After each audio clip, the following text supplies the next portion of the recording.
evening, it seems like just yesterday that we were at our first convention, where my husband accepted the Republican nomination and then became our 45th President of the United States. Yet the energy and enthusiasm for who should lead this nation, it is real today as it was 4 years ago. I know I speak for my husband and the entire family when I say we have not forgotten the incredible people who were willing to take a chance on the businessmen who had never worked in politics.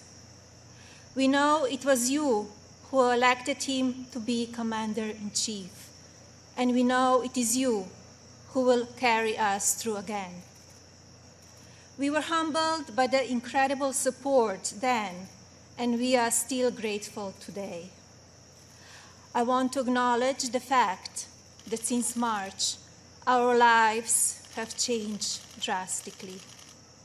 The invisible enemy, COVID-19, swept across our beautiful country and impacted all of us. My deepest sympathy goes out to everyone who has lost a loved one, and my prayers are with those who are ill or suffering. I know many people are anxious and some feel helpless. I want you to know you're not alone. My husband's administration will not stop fighting until there is an effective treatment or vaccine available to everyone. Donald will not rest until he has done all he can to take care of everyone impacted by this terrible pandemic. I want to extend my gratitude to all of the healthcare professionals, frontline workers, and teachers who stepped up in these difficult times. Despite the risk to yourselves and your own families, you put our country first, and my husband and I are grateful. I have been moved by the way Americans have come together in such an unfamiliar and often frightening situation. It is in times like this that we will look back and tell our grandchildren that through kindness and compassion, strength and determination, we were able to restore the promise of our future. Businesses stepped up and volunteers stepped in. People were eager to share ideas, resources, and support of all kinds with neighbors and strangers alike. It has been inspiring to see what the people of our great nation will do for one another, especially when we are at our most fragile. Speaking of strength and determination, we recently celebrated the 100-year anniversary of the passage of the 19th Amendment. Yesterday, on the North Lawn of the White House, we unveiled an exhibit dedicated to women's suffrage. The exhibit called on children from across the country to send art honoring the meaning of this important time in women's history. When I was judging the entries, I reflected on the impact of women's voices in our nation's story and how proud I will be to cast my vote again for Donald this November. We must make sure that women are heard and that the American dream continues to thrive. Growing up as a young child in Slovenia, which was under communist rule at the time, I always heard about an amazing place called America, a land that stood for freedom and opportunity. As I grew older, it became my goal to move to the United States and follow my dream of working in the fashion industry. My parents worked very hard to ensure our family could not only live and prosper in America, but also contribute to a nation that allows for people to arrive with a dream and make it reality. I want to take the moment to thank my mother and father for all they have done for our family. It is because of you that I'm standing here today.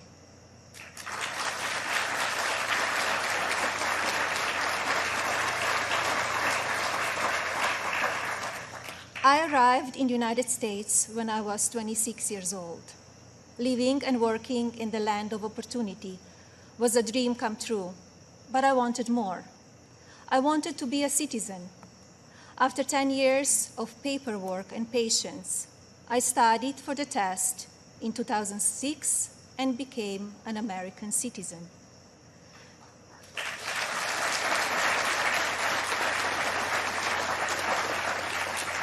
It is still one of the proudest moments in my life because with hard work and determination, I was able to achieve my own American dream. As an immigrant and a very independent woman, I understand what a privilege it is to live here and to enjoy the freedoms and opportunities that we have. As First Lady, I have been fortunate to see the American dream come true over and over again. I have met many inspiring women, children, parents, and families who have overcome life-changing issues that include addiction, homelessness, family members who are ill or have passed away, abuse of all kinds, and many other challenges that would make most people give up. The past 3.5 years have been unforgettable. There are no words to describe how honored, humbled, and fortunate I am to serve our nation as your First Lady. After many of the experiences I've had, I don't know if I can fully explain how many people I take home with me in my heart each day. From brave soldiers who give up so much so that we can be free, to children of all circumstances who I have met around the world. Thank you for inspiring me. It is my greatest honor to serve you.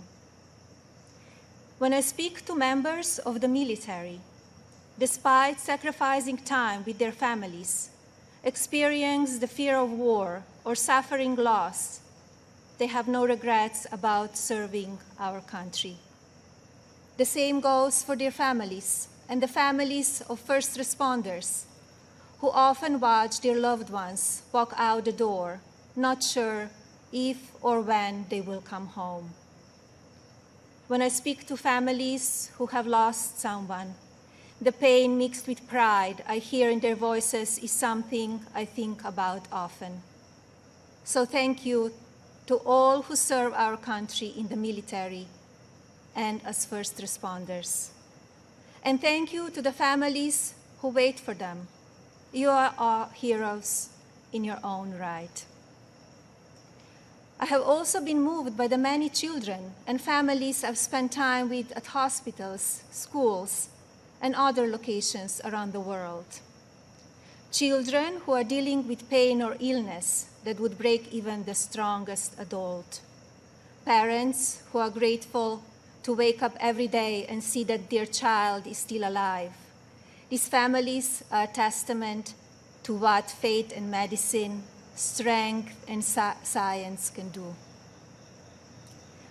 On my first international trip as First Lady, my husband and I visited places of great significance to the three major religions: Islam, Christianity, and Judaism. One special memory from that trip is of a young boy I had privilege of visiting while at Bambino Gesù Hospital in Rome, Italy. While there, I read the little boy a story and learned that he and his family had been waiting for a heart for a very long time, and he had a grim prognosis. His situation brought my staff and me to tears, and we spoke of a little else as we flew to Belgium for the next part of our trip. Upon landing just a few hours later, we learned that a heart had been donated and would be going to the little one. I think about him often, along with so many amazing and strong young patients across our own country. More profound and sadly unavoidable examples of our country's strength and character have occurred in the communities that have been impacted by natural disasters.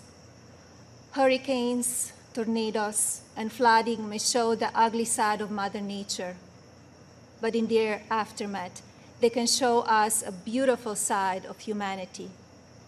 My husband and I have visited many places that have been affected by natural disaster, and we are deeply moved by the strength of the people who have lost everything and the kindness of neighbors and communities.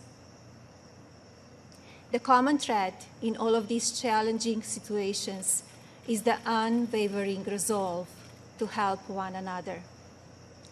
I recognize the stories I just told about people who survive extraordinary circumstances. But Donald and I are also inspired by the millions of Americans who wake up each day with a simple yet courageous goal of providing for their families and keeping them safe. You are the backbone of this country. You are the people who continue to make the United States of America what it is, and who have the incredible responsibility of preparing our future generations to leave everything even better than they found it. Just as you are fighting for your families, my husband, our family, and the people in this administration are here fighting for you. No matter the amount of negative or false media headlines or attacks from the other side, Donald Trump has not and will not lose focus on you. He loves this country, and he knows how to get things done. As you have learned over the past 5 years, he is not a traditional politician. He doesn't just speak words. He demands action, and he gets results. The future of our country has always been very important to him, and it is something that I have always admired. In fact, it is to help ensure a better future for our next generation that I launched Be Best, my initiative to help children achieve their fullest potential. Be Best has one simple goal: teaching youth about the importance of their well-being, both mentally and physically. This also includes understanding online safety and the dangers of opioid and drug abuse. Through Be Best, my office and I have been able to highlight people, programs, and organizations that are doing extraordinary things in our country and around the world. I continue to believe that by shining a light on these positive examples, others across the country and globe will become inspired to do their part for our next generation. Helping children is not a political goal. It is our moral imperative. When I think back to a defining moment of Be Best, my mind goes to a trip I took to Africa. On that vast and beautiful continent, I was able to visit the countries of Ghana, Malawi, Kenya, and Egypt. One of those visits, in particular, had a profound impact on me. Ghana, on the coast of West Africa, was the first stop on my trip, and I experienced firsthand its warm people and their traditions. While there, I visited the Cape Coast Castle and learned more about the beginning of a cruel and often deadly journey in the era of the slave trade. I was horrified when I listened to the guide tell me so many inhumane stories, and I gained new perspectives. It is time in our history we must never forget, so that we can ensure that it never happens again. Like all of you, I have reflected on the racial unrest in our country. It is a harsh reality that we are not proud of parts of our history. I encourage people to focus on our future while still learning from our past. We must remember that today we are all one community comprised of many races, religions, and ethnicities.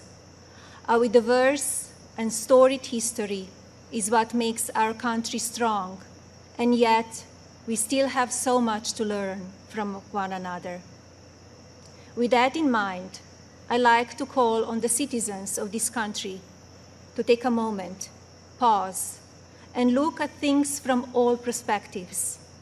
I urge people to come together in a civil manner so we can work and live up to our standard American ideals. I also ask people to stop the violence and looting being done in the name of justice, and never make assumptions based on the color of a person's skin.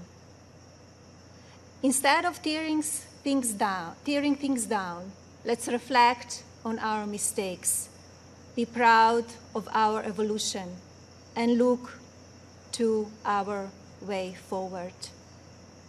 Every day, let us remember that we are one nation under God, and we need to cherish one another. My husband's administration has worked to try and effect change when it comes to issues around race and religion in this country.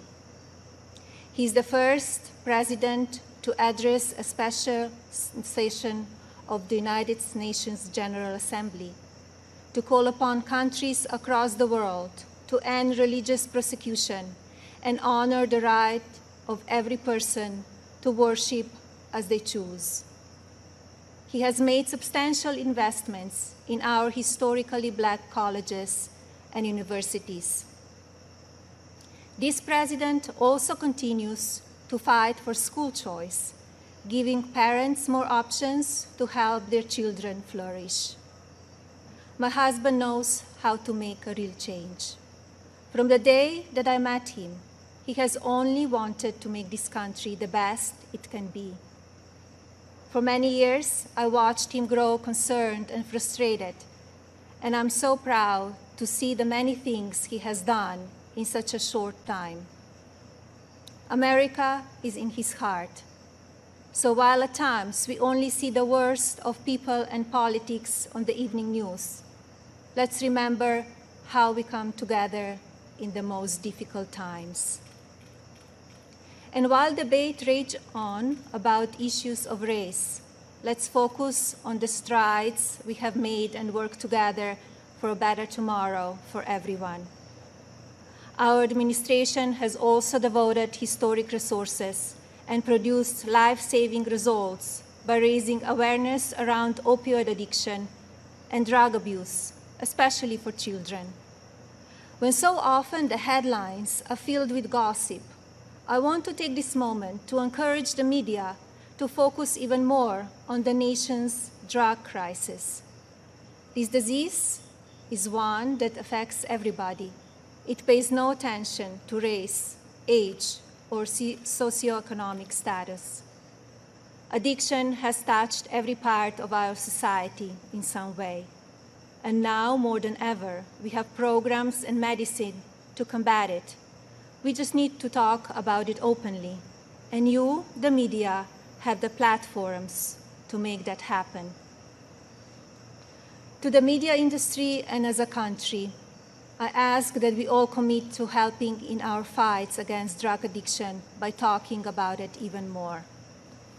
Especially as we battle the COVID pandemic, we need to remember that suicides are on the rise as people who are struggling with loneliness and addiction feel they have nowhere to turn. Parents, please talk to your children. Teachers and caregivers, pay attention to signs of addiction. Lawmakers, pass legislation that allows those who ask for help to do so safely and without fear, and to provide resources for organizations that help people impacted by addiction. When the stigma is removed, people will no longer be ashamed to ask for help, and lives will be saved. And if you are struggling with addiction, there is no shame in your illness. Please seek help. You are worth it. In my next 4 years as First Lady, I will continue to build upon Be Best and work with individual states to pass legislation to take care of our most vulnerable. I plan to continue the work I have started with children in foster care, as well as the minority communities and tribal nations. I want to ensure children are being protected and communities have the resources needed to combat drug addiction and child neglect or abuse. Like my husband and the administration, I will continue to encourage education that supports a child's individual needs. It is vital that children are given the building blocks to succeed. I also look forward to continue my work to restore the People's House, which is a lasting symbol of pride for our nation.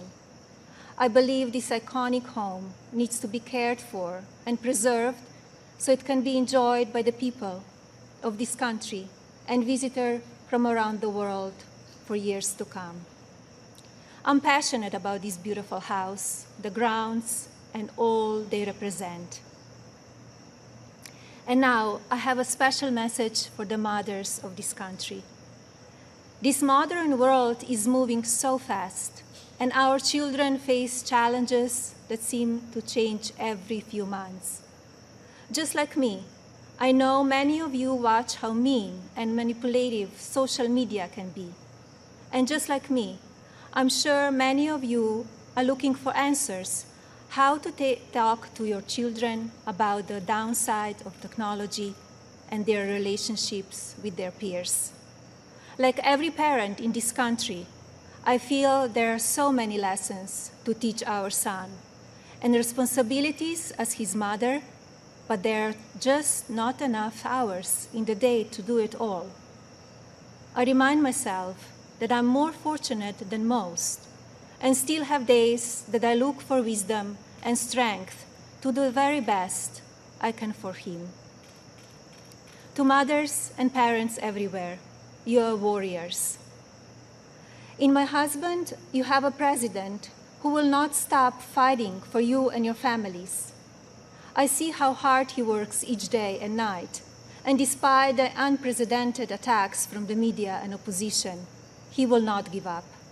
In fact, if you tell him he cannot be done, he just works harder.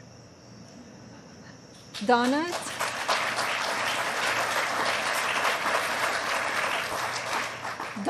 is a husband who supports me in all that I do.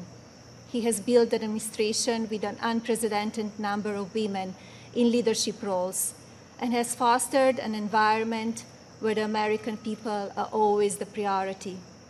He welcomes different points of view and encourages thinking outside of the box. I know I speak for my husband and the family when I say we are so grateful that you have trusted him to be your president, and we will be honored to serve this incredible country for 4 more years.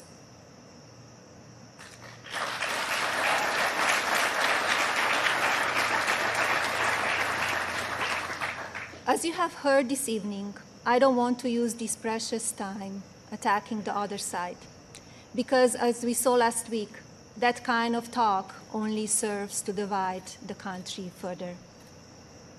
I'm here because we need my husband to be our president and commander-in-chief for 4 more years.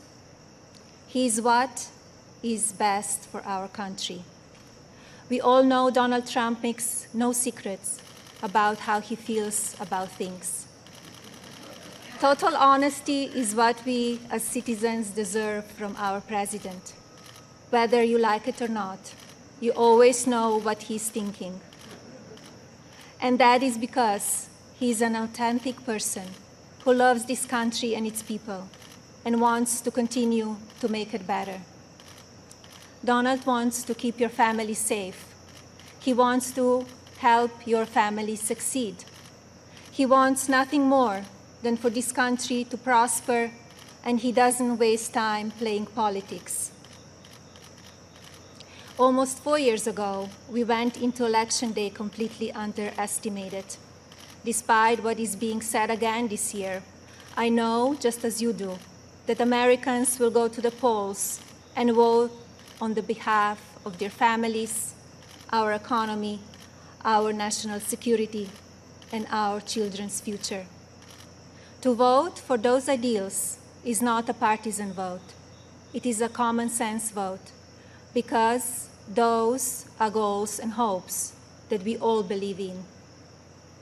I believe that we need my husband's leadership now more than ever in order to bring us back once again to the greatest economy and the strongest country ever known. God bless you all, your families, and God bless the United States of America.